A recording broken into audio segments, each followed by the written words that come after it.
Hi guys, it's Shannon. Welcome back to my channel, No Shelf Control. I'm happy to see you here tonight, and I have 9 more books to tell you about that will release on April the 18th. So yesterday I went through the first 10 that I was excited about that are releasing on April 18th, and today I will do the remaining 9. So I think we should get started. We've got a lot of books to go through. The first one is called Pieces of Me by Kate McLaughlin. It is published by Wednesday Books, and it is 368 pages. And you can see this cover has like faces drawn, hand-drawn pencil drawings in all different shapes and orientations. So I think that's really interesting. The cover of the book says she has to face the past to find her future. And it is, as I said, by Kate McLaughlin. Here's what we know about it. The next gut-punching, compulsively readable Kate McLaughlin novel about a girl finding strength in not being alone. When 18-year-old Dylan wakes up, she's in an apartment she doesn't recognize. The other people there seem to know her, but she doesn't know them, not even the pretty, chiseled boy who tells her his name is Connor.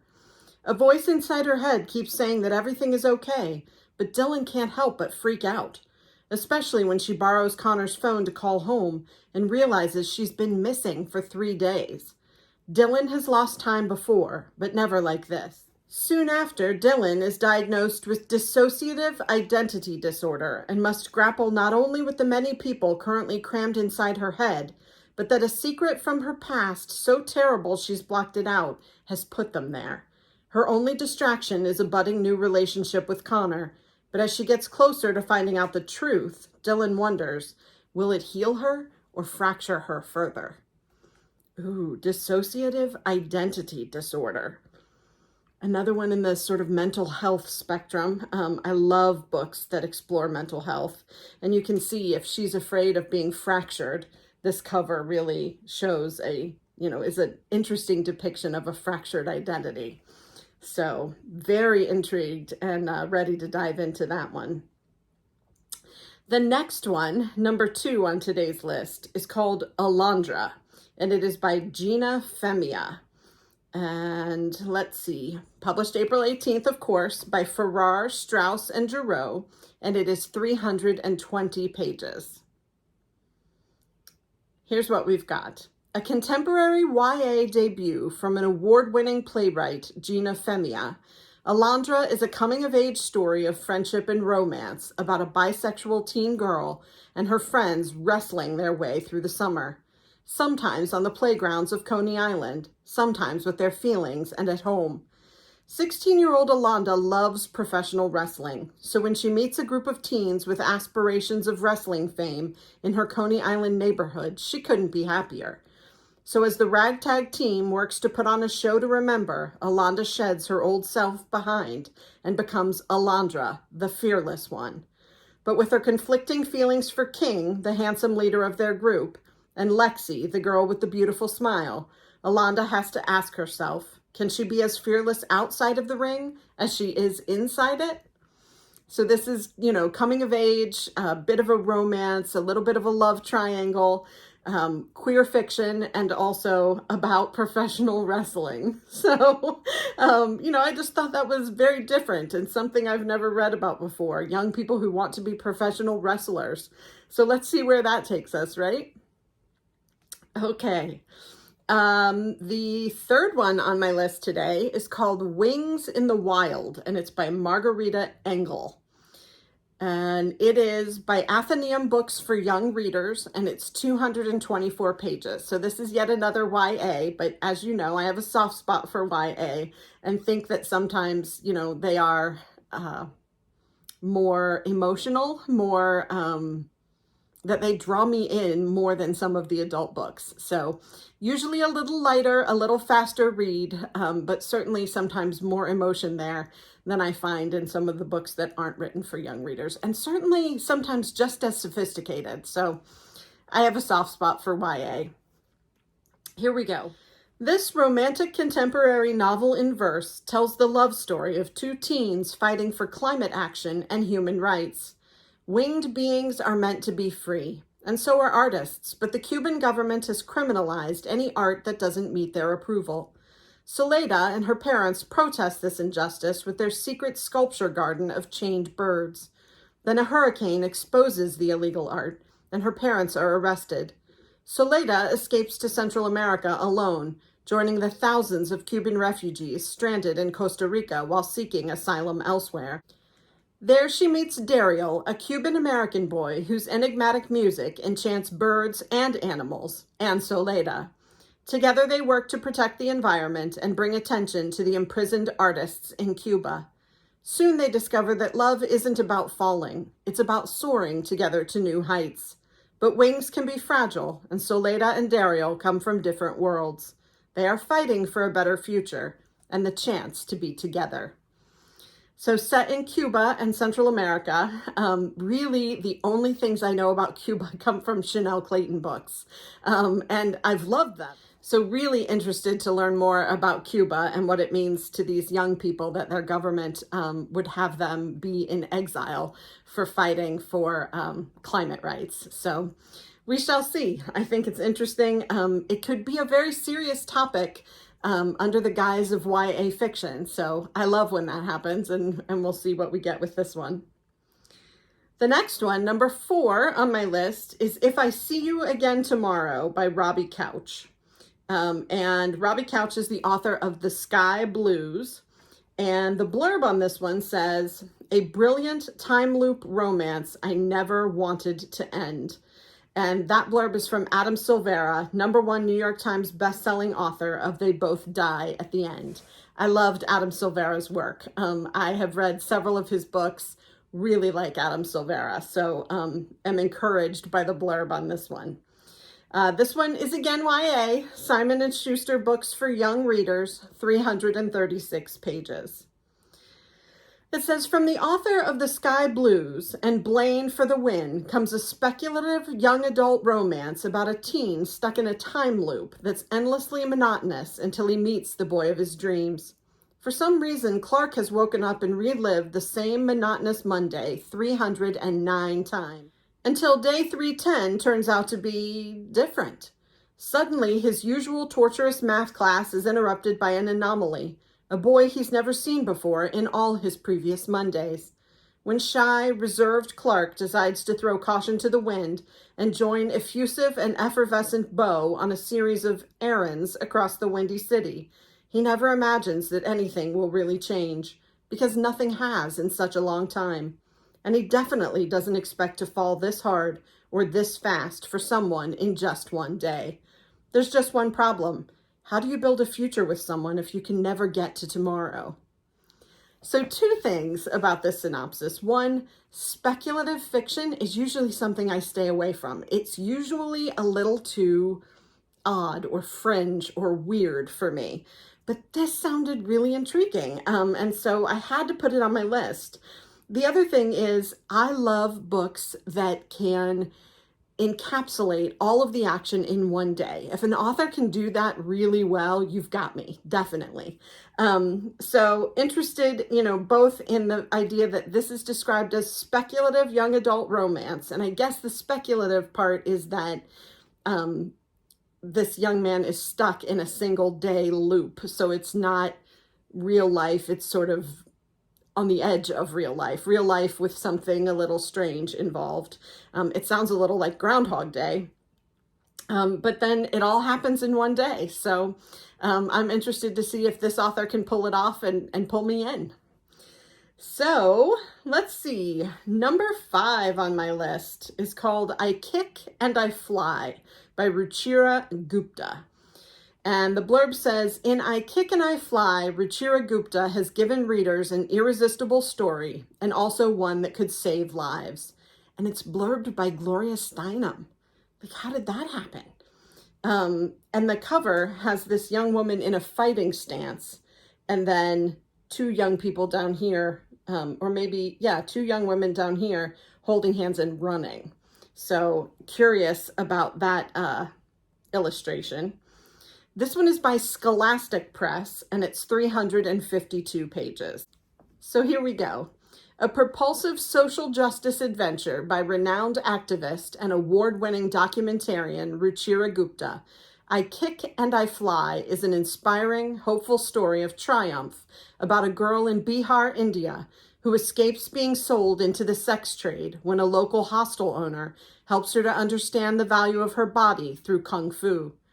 On the outskirts of the red light district in Bihar, India, 14-year-old Hira is living on borrowed time until her father sells her into the sex trade to help feed their family and repay his loans. It is, as she's been told, the fate of women in her community to end up here. But watching her cousin, Mira D, live this life day in and day out is hard enough. To live it feels like the worst fate imaginable. And after a run-in with a bully leads to her expulsion from school, it feels closer than ever. But when a local hostel owner shows up at Hira's home with the money to repay her family's debt, Hira begins to learn that fate can change. Destiny can be disrupted. Heroics can be contagious. It's at the local hostel for at-risk girls that Hira is given a transformative opportunity, learning kung fu with the other girls. Through the practice of martial arts, she starts to understand that her body isn't an object to be commodified and preyed upon, but a vessel through which she can protect herself and those around her. And when Hira discovers the whereabouts of her missing friend Rosie through a kung fu pen pal in the U.S., she makes the decision to embark on a daring rescue mission to New York in an attempt to save her. A triumphant, shocking account inspired by Ruchira Gupta's experience making the Emmy Award-winning documentary, The Selling of Innocence. This is an unforgettable story of overcoming adversity by a lifelong activist who has dedicated her life to creating a world where no child is bought or sold. So, I love something that is, mired in real life or history. And this woman clearly has insight into what happens in sex trafficking and has used it to write a fictional book. So I, don't doubt that Gloria Steinem blurbed this book. It sounds like something that could be really empowering for young women and for women in general. So very interested to read this and get more of the story. Also intrigued by the idea of a documentary called The Selling of Innocence. I had never heard of that. I'm always looking for something to watch on TV with my husband, so maybe we will check out that documentary. Number 6 on my list is called No Boy Summer by Amy Spalding. And it is by Amulet, and I do not have a page count for this one. So we will have to wonder about the page count for this one. No Boy Summer by Amy Spalding. Lydia and her younger sister Penny make a pact to avoid boy drama for the summer, but Lydia can't help looking for a loophole when she falls for a cute girl. Lydia Jones and her younger sister Penny have had it with boy drama. Last year was marred by relationship disasters for both of them, threatening Lydia's standing with her school's theater tech club and Penny's perfect GPA. Penny has, naturally, diagnosed the problem and prescribed a drastic solution, a summer off from boys. Lydia and Penny decide to stay with their Aunt Grace and her boyfriend Oscar in Los Angeles while their parents are off on a European cruise. Penny follows her future business school dreams with an internship at Oscar's office, and Lydia gets a part-time job at Grace's neighborhood coffee shop, Grounds Control. Even when they spent hours, days, weeks dissecting their various boy drama, Lydia's never felt this connected to her sister before, and it makes her wonder what else in her life could be different. She finds herself drawn to a group of friends she meets through her Grounds Control coworker, Margaret, as well as an intriguing customer, Fran, an aspiring filmmaker. And while not the first girl Lydia finds herself attracted to, the first girl who has mutual feelings for her. But she's not breaking her pledge to Penny, right? That was just about boys. Even though in her heart, Lydia knows she's bending the rules, she hasn't had a connection with anyone as strong as her connection with Fran, so she thinks it can't be wrong. And Penny won't mind as long as she's happy, right? So again, some queer fiction. As I've said before, I love having the opportunity. What fiction does for me is allow me to experience things that I've not experienced in my life. And so these young women making a pact to swear off boys, and then one of them falling hard for another woman, is very interesting to me. I'm, always curious what young people are experiencing these days, and how that's different from how I grew up. So interested to dig into this one and see more about what these young women do and what their relationship as sisters is like and how this all unfolds. All right, number 7, not YA. So we've moved on from the YA, I believe. This one is called Hestia Strikes a Match, and it's by Christine Grillo. And it is by Farrar, Straus, and Giroux, and it is 400 pages. Again, all of these publishing on April the 18th. Christine Grillo's Hestia Strikes a Match is the slyly funny story of a woman looking for love and friendship in the midst of a new American Civil War.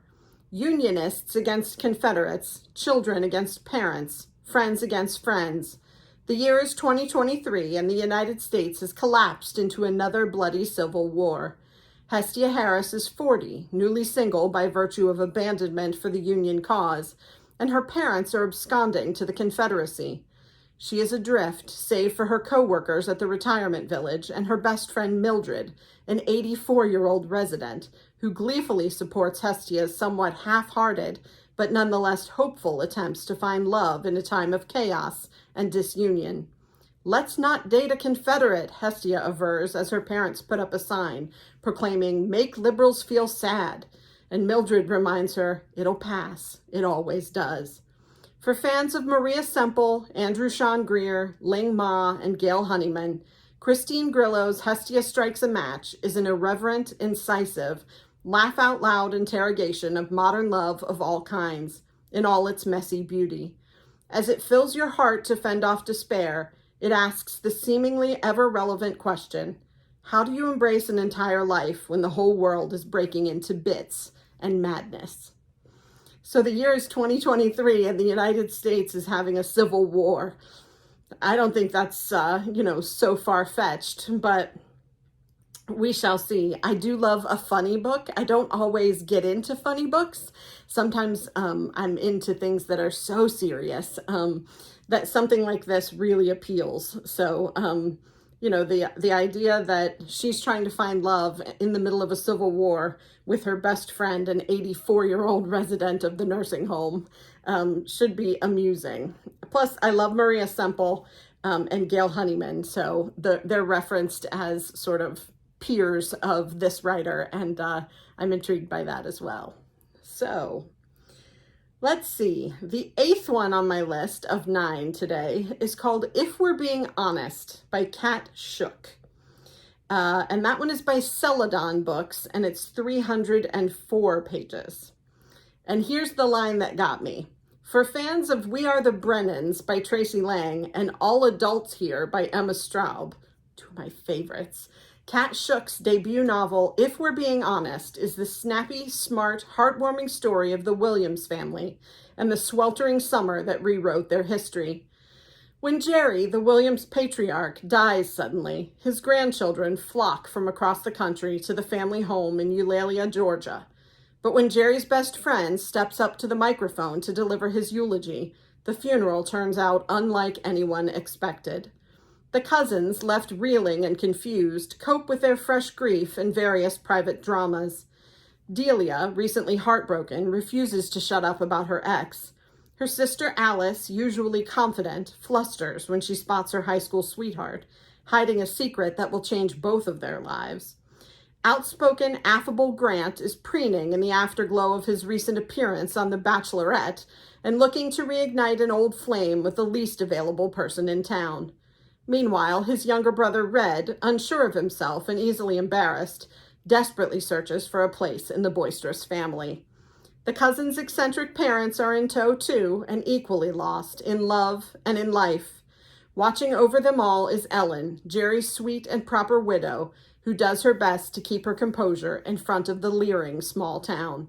clever and completely original, if we're being honest, reminds you that while no one can break your heart like your family can, there's really no one better to put you back together. So I am thinking of a book where the Jewish father dies and he asks all of the kids and the mom to sit Shiva for 7 days. And it just reminds me of this book. I cannot think of what it's called. I read the book and saw the movie. Oh, well. There's a great book with that premise. And if I think of it, I'll put it across the bottom of the screen to remind you, so you can maybe check that one out as well. But I love family dramas. I love, families that put the fun in dysfunctional like mine does. And I can't wait to check this one out. Also, We Are the Brennans and All Adults Here were two of my favorites a couple of years ago. So if it's anything like that, I'm definitely down for it. And the last one on my list for today, number 9, is 5 First Chances by Sarah Jost. And the blurb on this one says, a touching time loop story that explores the nuances of love, family, and friendship, and the beauty of life's imperfections. And it is blurbed by Margarita Montemore, USA Today best-selling author of Una Out of Order, which I've heard of and not read. So this one is published by Sourcebooks Landmark, and it is 400 pages. And here's the synopsis of this last one. A compassionate ode to the beautiful messiness of being human, Glendy Vanderall, reminiscent of Matt Haig's The Midnight Library and Rebecca Searles' In 5 Years. And that's the one that I was thinking of when I saw what the book was supposed to be about, was Rebecca Searles' In 5 Years. So I'm glad that they pointed out that there's a relationship between those two books. Okay, that quote was from Booklist. A life-affirming debut that blends a poignant exploration of friendship and loss with a truly unforgettable love story. What would you do if you had one more chance for the life of your dreams? Lou feels like she's stuck on the wrong path, alone in a city far from home, watching other people be happy. When the man she's in love with announces his engagement to someone else, Lou is consumed by what ifs. That's when she finds herself slipping back in time to a night 2 years ago, where one small decision changed everything. Suddenly, Lou has a chance to fix her mistakes, but as her choices lead her down roads she could never have imagined, she finds herself stuck in a time loop of her own making. And with each slip, Lou notices her life intersecting with one person, again and again. A friend of a friend who once lived on the periphery, who is slowly becoming the one person who makes her feel like she might finally be on the right track. Lou is about to realize that our greatest love stories aren't always the ones we expected, but are the ones we choose to fight for. For anyone who has ever felt stuck on the wrong path comes a stunning, time-bending love story that challenges what it means to get things right. The kind of book that will pull at your heartstrings and make you realize that if you just open yourself up to the possibilities, our world is full of inspiring people poised to change everything, and you might just be one of them. So this one sounds heartwarming and inspiring and quirky as well. So I'm interested to understand what the time loop is about and how that works, and what Lou decides to do with her life to improve her circumstances. So that is 5 First Chances by Sarah Jost, and those are the remaining 9 books that are coming out April 18th that I thought you needed to know about. So there's some YA there, there's some rom-com and romance, there are some family stories, and a couple of pieces of horror. One that I wasn't expecting. I missed that word horror the first time I read it, and the other that I fully knew about but thought you should know about anyway. So I hope you've enjoyed this today. I will continue to bring you books week after week that are coming out that week or have come out that week, and let you know about them and help you to find new releases that might be exciting for you and tell you what's exciting for me. So if you enjoyed this, please click like and subscribe. It really helps me to know what it is that is entertaining you so that I can do more of that. I also have a wish list at the bottom of my video descriptions. And so if you would be interested in giving me a book that I can read, review, and give you a shout out about on the channel, I would love that. I hope that you will come back this week for more single book reviews, a bookstore tour, and a couple of surprises. So I will be here. I hope you will be too, and we'll talk more soon. Thanks.